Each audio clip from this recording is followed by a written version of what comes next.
ever felt overwhelmed by endless do this but don't do that advice on what you eat and how you live? Do you struggle making sustainable choices in your daily life because it just seems so complicated or expensive?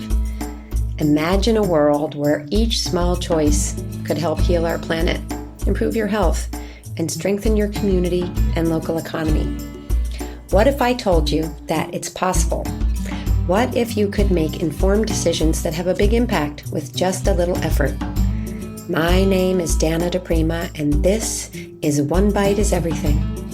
In every episode, my curious friend, you and I unpack a tiny corner of the world with the help of an unlikely expert you might not otherwise meet.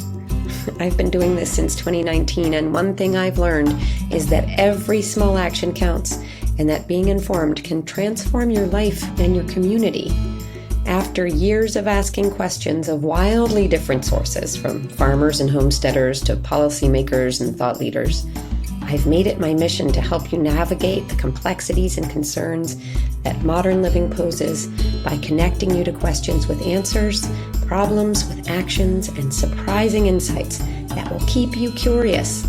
Let's take a bite together. Everybody has a dream. A big one, a small one that they talk about all the time, and others that are secret. Merrie Avalone had a dream, and pretty much everyone said it was impossible, that it couldn't be done. All she had was a dream and a little dirt-covered notebook.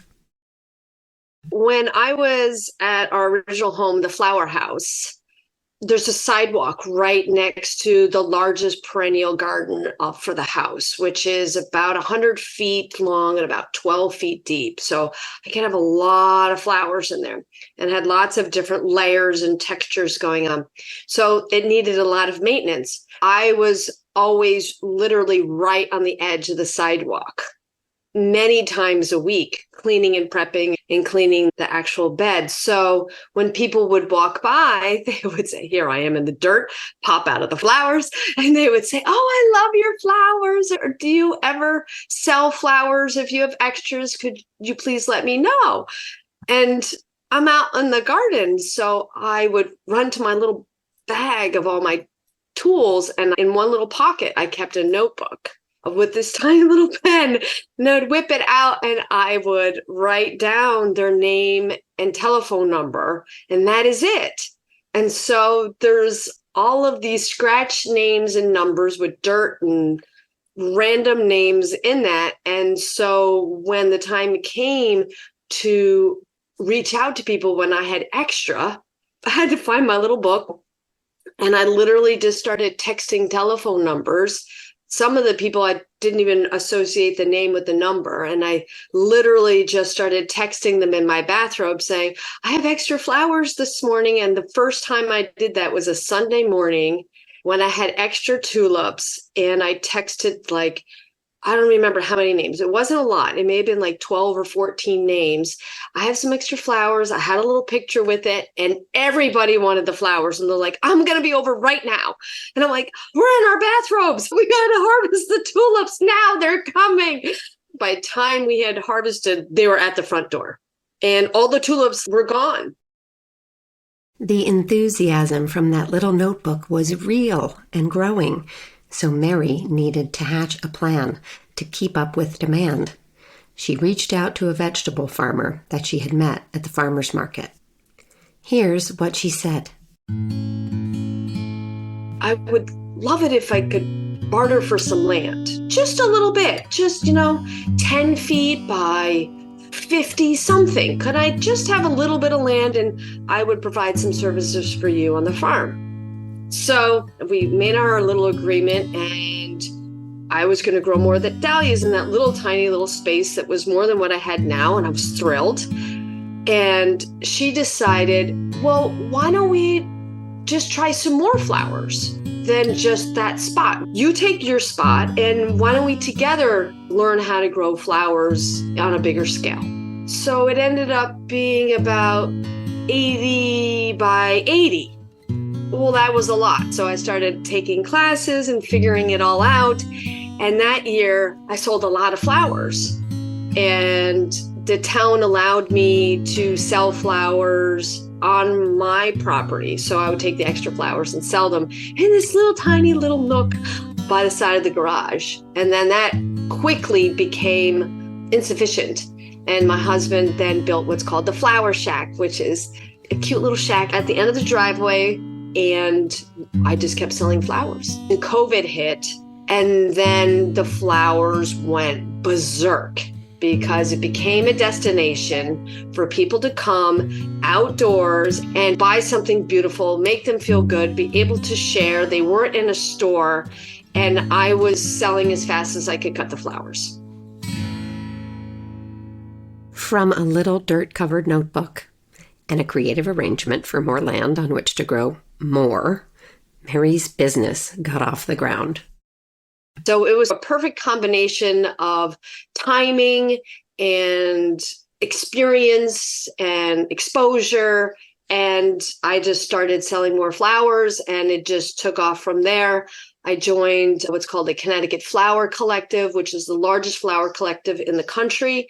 We're 25 flower farmers, and we come together and we sell our flowers Wednesday through Saturday. So it just sort of evolved, and then I evolved with it.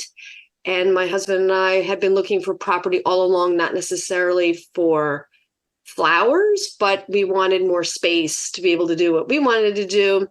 And then we found this place. So after 5 years of really looking and bartering for land for quite some time, which isn't necessarily the best way of growing a business, it's been an adventure. I've learned an incredible amount along the way, and I've had a lot of support from actually other farmers from a distance through the community across the country, whether I meet them on Instagram or Facebook. And the local community has certainly been supportive, but I've learned most coming from other farmers across the country, which has been amazing. So I thank them all the time because couldn't do it without them. And some of them come to me now. I mean, I got a lot of people coming to me now because what I've done is what lots of farmers want to do is take such a little piece of property and make it viable. And now you're viable. 100% viable. They all said, you can't do it. And I said, well, we'll see how we do. Was it perfect? No. Was it viable? Yes. Did I make money? Yes. Did I surprise everybody? Yes. Was it way more work than I even humanly possibly imagined? Yes. The naysayers were many, but mostly they were experts who saw how small the land was and the terrible condition of the soil. Not only that, but Merrie was on a push time-wise. The demand was breathing down her neck. I mean, basically we went from a wooded junkyard to a high-class field for growing. We did that in 2 months. We had no choice. So was it ideal? No. Did we know that we were going to have issues? And without irrigation, nonetheless. So they said, it's not feasible. And I said, well, we're going to make it feasible. I was climbing a ladder to get water and carry it. That's what it takes. The tenacity, the grit. If you want it that badly, you're going to get it. So we'll be going into the 3rd year of growing on this particular property, and we're looking way better than we were this time 2 years ago. So your challenges, the ones you can't control, come in the form of lots of rain or no rain or just mainly weather. Is that your biggest challenge now? Certainly Mother Nature, through all of those things you just mentioned, whether it's rain, temperature, wind, bugs, all different types of pressures, but it's getting the soil to do what we need it to do in order to have the best quality product. So that you can't do overnight. And when you're starting with such a poor quality product, you can only amend and make changes so much, as well as have the proper drainage with that and have the appropriate soil content for the plants. So it's a process. Now, let's back up for a minute. You obviously did not just start growing flowers. You've been growing flowers for yourself because they speak to you in some way. Tell me a little bit about your history and experience with this kind of growing. So I've been growing flowers basically as long as I can remember as an adult. It just sort of happened by chance that I was able to grow as many flowers as I was when I was so young. And I was living in a two-family home in Cromwell, Connecticut at the time with an elderly couple, and she loved to grow flowers. And her garden in the front was beautiful. And she always said, Merrie, you really need some flowers along the fence. And I would say, Miss M, I just don't have the funds to grow flowers along the fence. I'll give you some. Really? She said, we can dig up some dirt and I'll give you some flowers. The landlord won't care. I said, great. So one day she gave me a few flowers, and perennials, I should say. And so I started putting them along my fence, and they grew. I was like, wow, look at that. I didn't kill them. And I was amazed. And so I'd buy a few more on my own up the street from the nursery. And I just thought it was amazing that I could just put them in the ground and they would grow. And I moved from that house. I took all my flowers and some of Mrs. M's to the new location. And I asked the landlord, can I have a bigger garden? He said, sure. So I made this big garden and grew tons of flowers, and I loved it. And then when I moved to the house that I was in for a long time that we're selling, I moved all those flowers. I rototilled a huge area. It was the wrong time of the year to move the flowers. I didn't care. And I moved all the flowers over and started really delving into growing flowers, growing perennials. I started taking classes, learning about landscaping and design work. And that's where the flower house began. So it evolved over time, and collecting perennials is a hobby. It takes time. There's an expense. And much younger, I didn't have the discretionary income just to be buying whatever I wished. So I spent a long time doing research, learning about plants, having my wish lists, and then adding as I could. So definitely a labor of love. I love that what Mrs. M might think now. Yes. And it warms my heart that I still have Mrs. M's flowers with me today. I've moved them from place to place to place. And I see her son in town sometimes. And I always let him know that I still have her flowers with me. And he loves that. So, she's still part of me wherever I go. And the wisdom that she gave me is just great. Merrie's obsession started with Mrs. M, and it grew to a bit of an addiction. And that condition is contagious. It's spreading across the country, and not just with flower farmers. A little bit of gardening can go a long way. You just never know how big the addiction's going to get, as we say. So mine's a little bit on the big side. Now I get to make a living doing it. So aren't I lucky? There is, I think, a national addiction to dahlias. What the heck is going on? Why are people so obsessed? What is the deal with the dahlia obsession? There's many factors, one being gardening in general because of COVID, several major books that have been published. So that has bring more exposure to dahlias and brought that to light. And I think that people have more accessibility to dahlias in general. They're sold in lots of different places and they're a variety of colors and shapes and sizes. And so people look at it as something that they can start with, and then they learn more about it, and it quickly evolves into, I could collect this one and I can collect that one. We innately as people love to collect things. We love to have things. Growing up, you had a stamp collection, or you had a sticker collection, or you had a sneaker collection. We love having something that we call our own.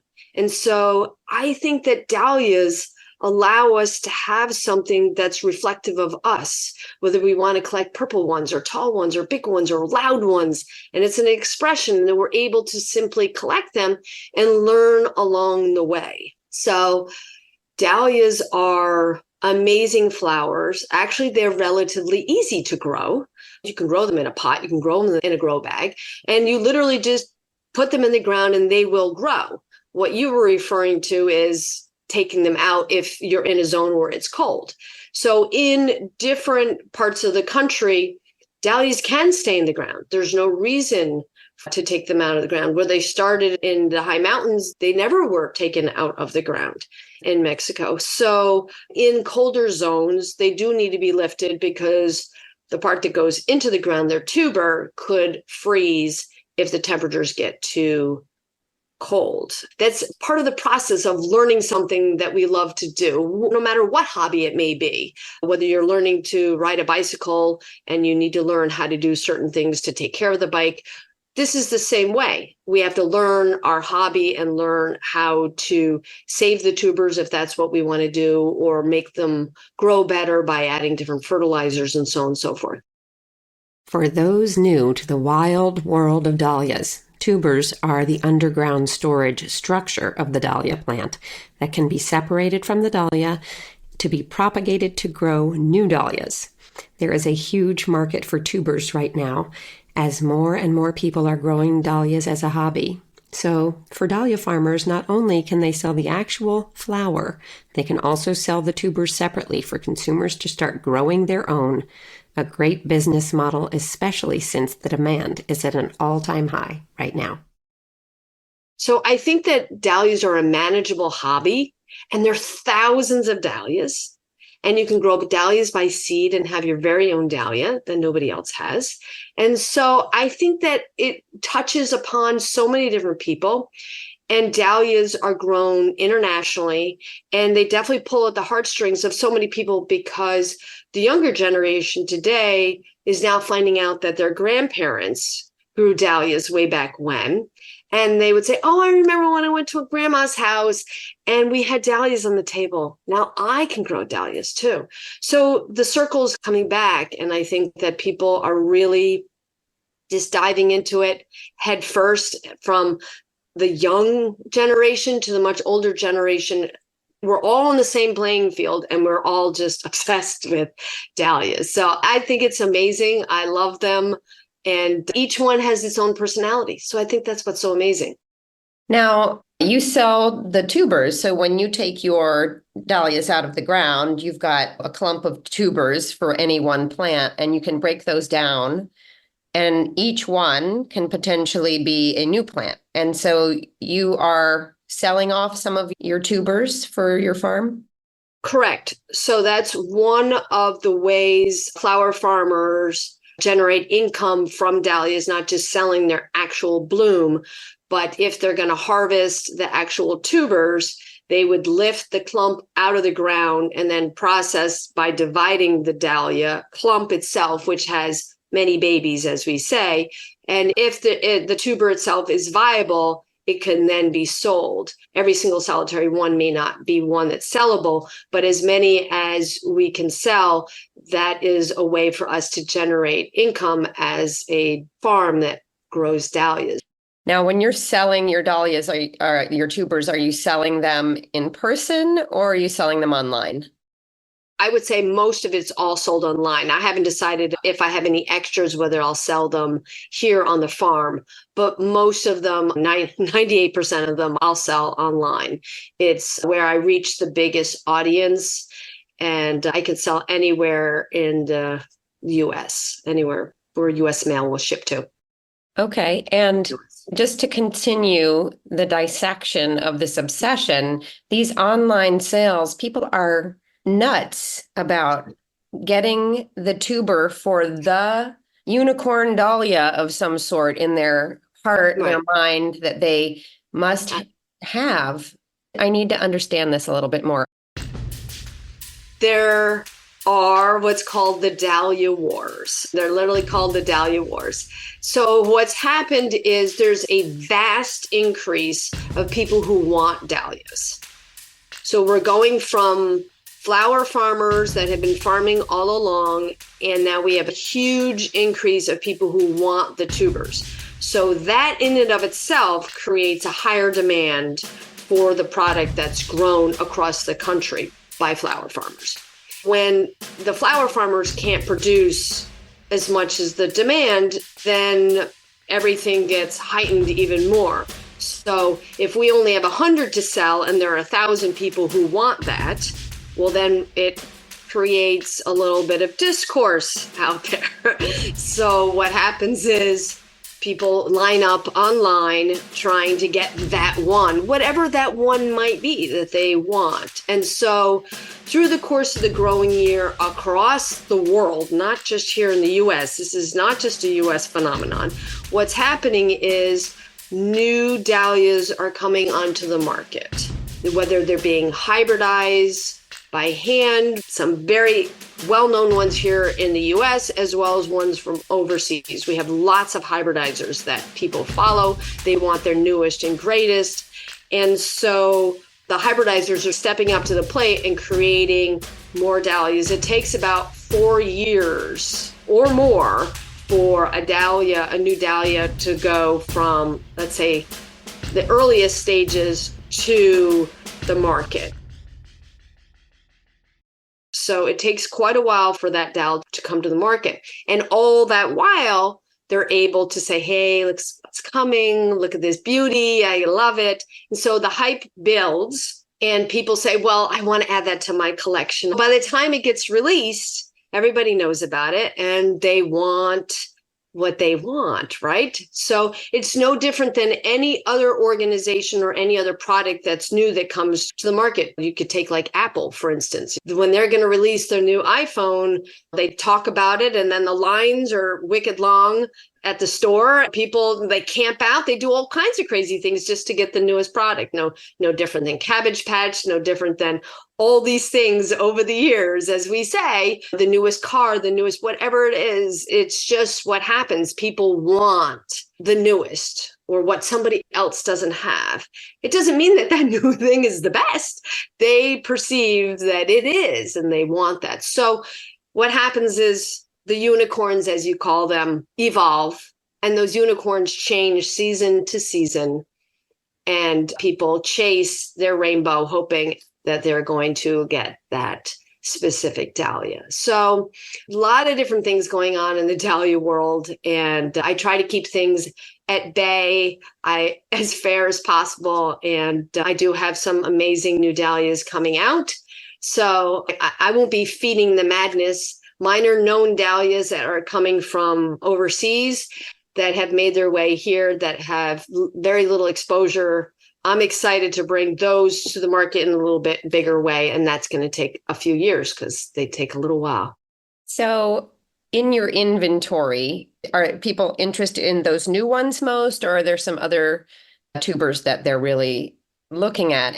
There's a variety of different dahlias just on the market. Like I said, there's thousands of dahlias, and what you want to grow in your garden is going to be very different than when somebody else does. So what you're looking for when you go shopping varies greatly.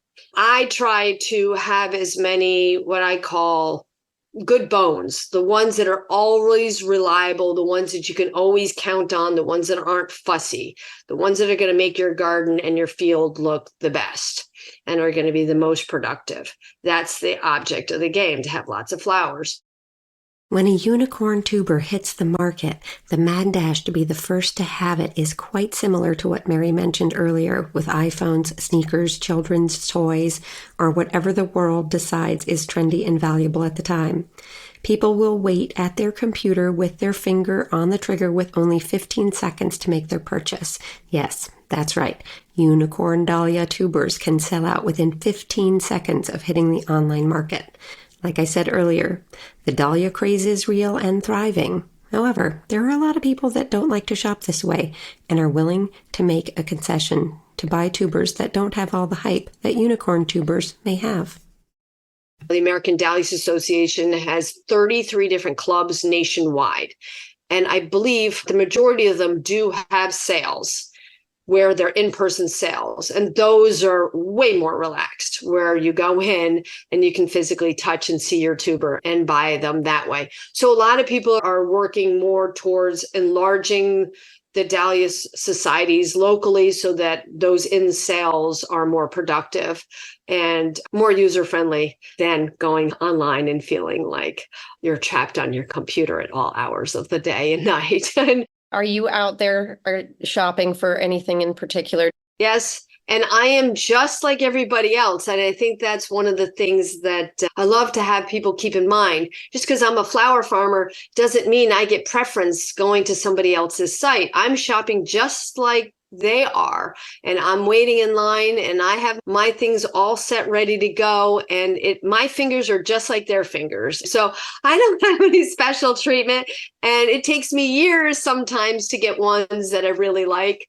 So tell me one that you either got already this year that's new, or one that you're hot on the trail of. Oh, wait a minute. I'm going to give away my trade secrets here. Just one. All right, let me think of one that's so one of the ones that I had been eyeing for a while was Ferncliff Classy. Actually, I saw somebody this morning did a little video on her. I haven't seen her to that extent. And she's a beautiful sort of rusty raspberry Dahlia by Ferncliff, which is in Canada. That's the hybridizer where you can get them. And Ferncliff opened their site in the fall. And I got the email and I went flying. And I dropped everything just so that I could get on the website and buy those dahlias because I had been looking for a while to purchase it. It's not one that a lot of people buy. And a lot of dahlias can't cross country lines, but Canada with a certain certificate I can. So I'm excited to grow that one. It's different than other ones that are here in the US. And I'm thrilled that she's part of my collection. I love the Ferncliff series. I do have quite a few good ones coming. So I don't want to have a spoil. I don't want to spoil for people. But that one, if people haven't seen Ferncliff Classy, I say get on the horn because you're missing something. She's a gorgeous raspberry that's definitely worth having. So speaking of names, your Dreamland flower farm, how did that name come to be? It actually didn't take very long to come up with Dreamland Flower Farm because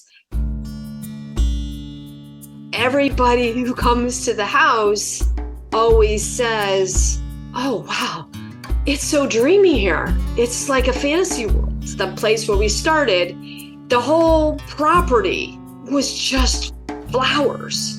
And so people would come from all over just to drive by this house, to get out, to take pictures. They're like, this is just so dreamy. It's not like anything else I've ever seen. I'm like, you could do this too. I said, I don't even have a half acre. I'm like, you can do this. And so that's where a lot of the conversations went. It fits me on so many different levels for what it means, what it stands for, and how you really can have a dream, even if it's just sort of percolating, and how intent and how the right timing can really make something come to fruition, even if it's little to begin with. Merrie and Dreamland Flower Farm received a grant from the Four Farmers Movement in its first year of awarding grants to small and mid-sized farmers. The grants are small, but they come with a lot besides the money. For the grant, Merrie requested support for a flower cooler, allowing her to harvest and protect her flowers as she's getting them to market. But here's what she has to say about the grant in general. The grant gave me affirmation that I can move forward with this and that I have people behind me, even if it's $1 a day, like you say. That little bit of affirmation and little bit of push every day really makes a difference, and it makes you feel like you can do something. I think that receiving a grant affirms that you're taking things in the right direction. And then it also lets me know that people are paying attention, that not only do I have accountability to myself, but I have accountability to other people that are supporting me, and that I want to show them, whether I succeed or I have failures along the way, they want to know about them because they care. And it's not just, oh, I'm making a donation and don't I feel good because I made a donation. That's not what the Four Farmers Movement is about. It's about being along the way for the journey and seeing how the farmers are doing. And I'm not this big global person, and yet my reach is much larger. And so it warms me that I have people that follow me all over the world. I mean, it just blows my mind. And that the grant for you, the people that you're reaching are then reaching me too. So it's like all connected. And it's not just me being out there by myself, but it's all these people coming together and seeing all these different farmers for all different reasons. We're attracted to different businesses for different reasons, whether we have affinity to goats or to flowers or to sunflowers or whatever it may be. And it opens the eyes up to people to see all the different types of farming and the highs and lows that all the farmers have across the country, because we're all very different. We all have different backgrounds. Our needs are very different. And yet our goals are to have success in what we do. And everybody wants to succeed, right? So having them make their donations, however small that they are, they know that they're helping a real person. It's not some organization, it's a real person, and showing them what it means gives them the affirmation that what they're doing is good too. So it's a win-win for everybody. One little dream, one little notebook, one big passion, and a ton of grit. Merrie Avalone of Dreamland Flower Farm made a go of it against the odds and made it work. Now she's a player in the Dahlia craze, advising small flower farmers across the country, fueling dahlia wars as a farmer who still craves the next hot bloom. And she's made the business work. It's viable and growing. It's a component of her community where her customers buy flowers that give them joy, make their homes beautiful, and grace the dinner tables where they gather. But it's more than that. Dreamland's community stretches beyond its zip code. It's an example that a small flower farm can thrive in a community. It can knit it together. Other dreamers are taking note. And the hidden impact is there too. Small flower farmers nationwide are mitigating the need for flowers to be flown in from other countries, full of pesticides and in a wake of jet fuel. Of course you want to buy your flowers locally. Look what that small action can do. Yes, a little dreamy flower farm can be everything.